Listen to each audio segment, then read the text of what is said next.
Tudo começou com o francês de pseudônimo Allan Kardec.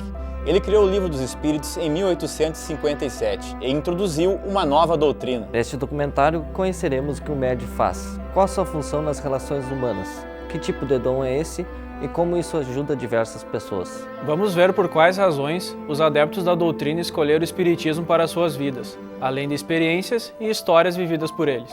Estudiosos da doutrina espírita comentam os motivos que os levaram a estudar a prática espírita e também os benefícios que ela trouxe para suas vidas. O Espiritismo é capaz de salvar vidas? Adeptos e estudiosos dão sua opinião.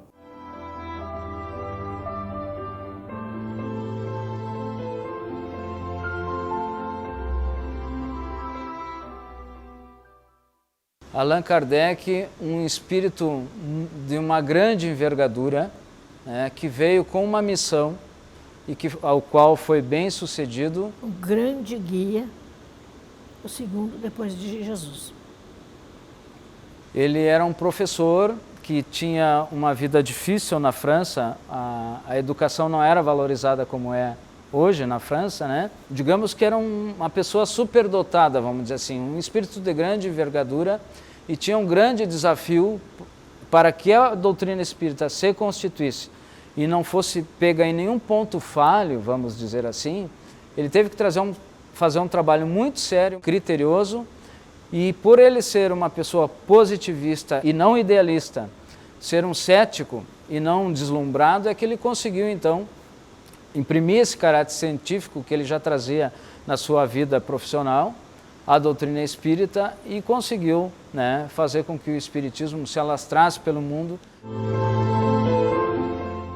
Ele é uma filosofia com consequências morais, porque toda a doutrina contida nos ensinamentos dos espíritos, ela traz uma consequência moral para a vida das pessoas, ela traz uma transformação moral no sentido da reforma íntima, da mudança de caráter, do aperfeiçoamento do ser como um todo. E ela é considerada uma ciência porque ela não partiu de uma revelação de alguém predestinado, seja esse alguém uma pessoa, um espírito encarnado ou de um espírito apenas. Ela surgiu a partir de fenômenos de efeitos físicos, que foram as mesas girantes, que começaram nos Estados Unidos, depois começou a haver esses eventos por toda a Europa, e Allan Kardec, então, professor, chamou a atenção esses eventos das mesas girantes porque ele via que participavam dessas reuniões pessoas conceituadas, intelectuais da época, como Victor Hugo, aquele poeta, Madame Pleine Maison, o Sr. Fortier, um magnetista, amigo dele de longa data.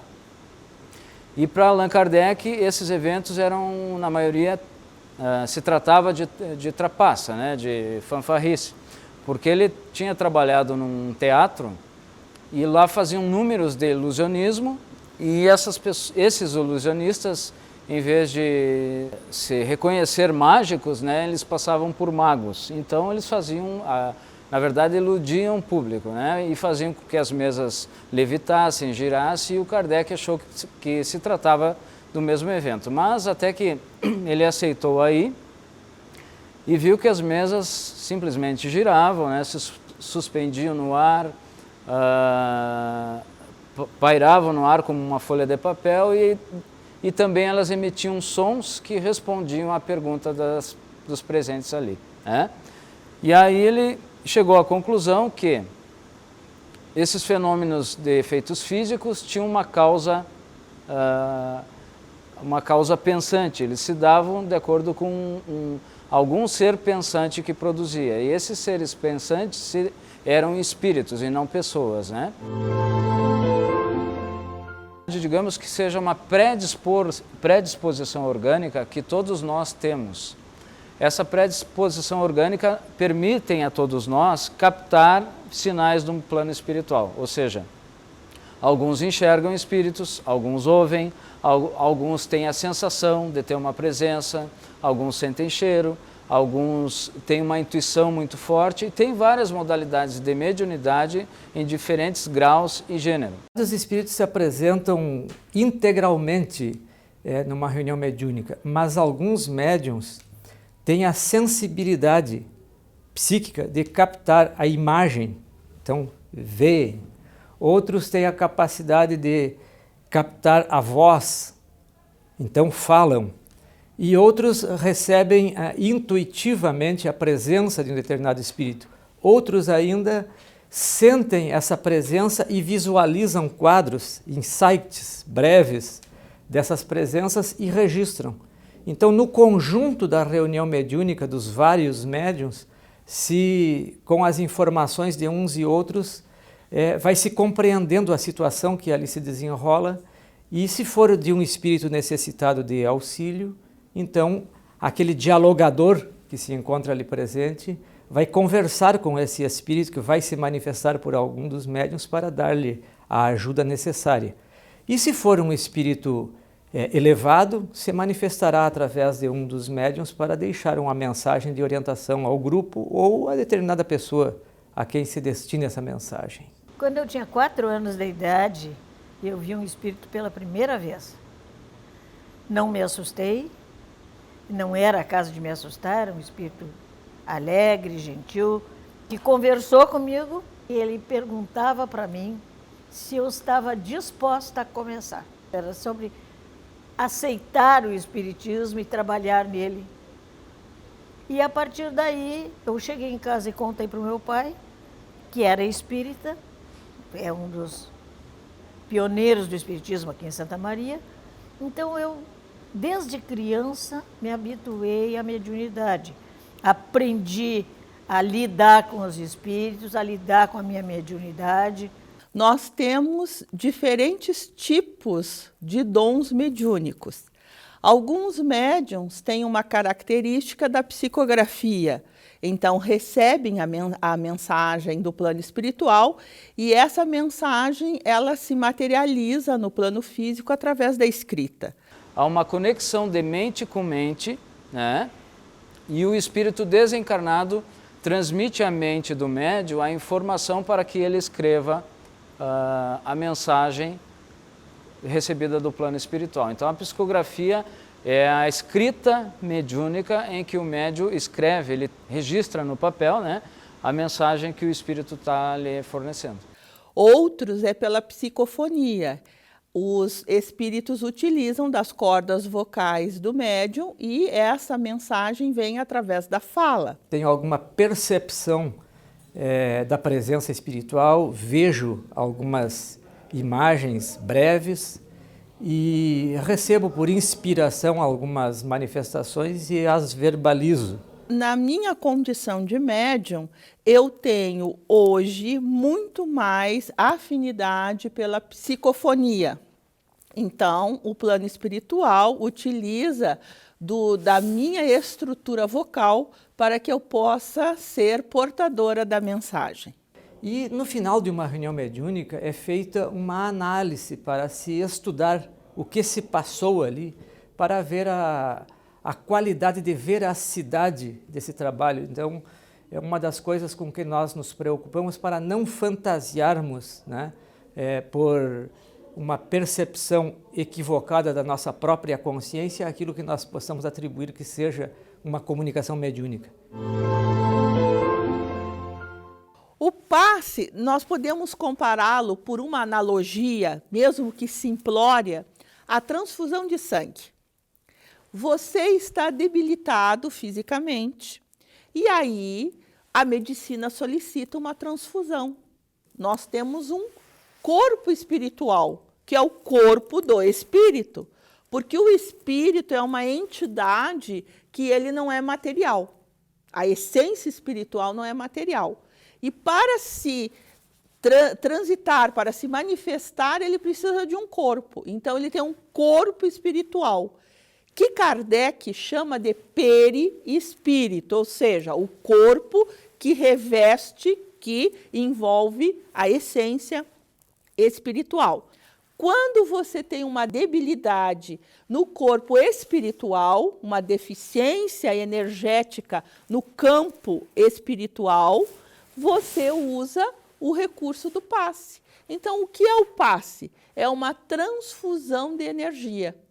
que vai ativar as células do teu perispírito, as células que compõem o teu corpo espiritual. Como que isso se processa? Eu, médium, tenho esta energia espiritual que é originada do meu corpo perispiritual.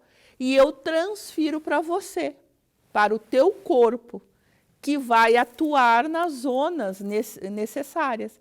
É similar, claro que obedecendo, né, as características particulares de cada caso, à transfusão de sangue. Sempre busquei respostas para as minhas perguntas, né? Embora eu fosse super religioso de uma certa religião, mas não me encontrava. Faltava algo que eu perguntava ao meu mestre, por quê? E sempre obtinha uma dúvida, né? Isso vocês não devem saber. Não, o ser humano tem que saber, o homem tem que saber tudo. Pelo menos a sua verdade, né? Eu buscava compreensão, entender algumas coisas que aconteceram na minha vida e algumas coisas que não aconteciam na minha vida que eu desejava muito. Foi o que me trouxe à casa espírita. Compreensão de algo a mais, além do que os nossos olhos enxergam. Eu busco o crescimento pessoal, individual, né, do meu espírito, do meu ser, assim como um todo, em termos assim gerais, não só do ponto de vista intelectual, como do ponto de vista moral, né? Porque nós todos aqui estamos, eu entendo bem, a mensagem espírita frisa muito bem esse aspecto, que a gente está aqui para evoluir. E essa evolução, ela é geral, né? E a gente só consegue evoluir a partir da prática do amor e da caridade, né? E do autoconhecimento, né? A gente vai se autoconhecendo e vai superando as diversas barreiras que a vida nos apresenta, né? Eu hoje sou mais calma, hoje eu tenho mais paciência. Eu consegui compreender muitas coisas que aconteceram na minha vida pessoal e profissional. Realizei muitas que eu desejava, por justamente ter essa paciência, ter essa compreensão, ter essa paz interior de saber esperar e saber que Deus sabe o que faz. Então a gente tem que ter paciência e esperar o momento certo. Não adianta apressar. A prática espírita, ela enfoca que você escolhe o seu futuro, que tudo depende das nossas escolhas, o que é chamado normalmente de livre-arbítrio, mostrando-nos que o que já passou nós não podemos mudar, mas o futuro só depende de nós. Com certeza, a doutrina espírita me fez um ser melhor. Em primeiro lugar, por compreender o que eu estou fazendo aqui. Qual é, afinal de contas, a finalidade da minha vida? Por que eu estou na situação em que eu me encontro, ligada a outros espíritos com os quais eu convivo, tendo a profissão que eu tenho, e por que certas situações acontecem na minha vida, por que eu tenho certas limitações.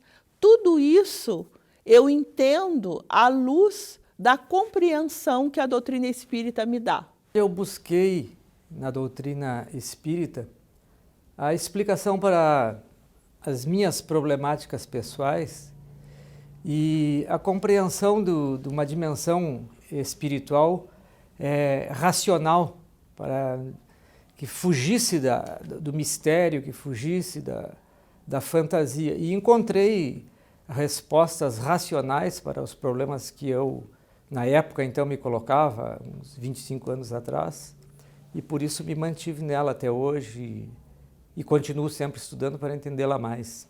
Então, eu começo a entender melhor as situações que eu vivencio, as pessoas que me cercam, por que certas pessoas originam em mim sentimentos antagônicos, que eu tenho que me esforçar para buscar encontrar nelas afinidades.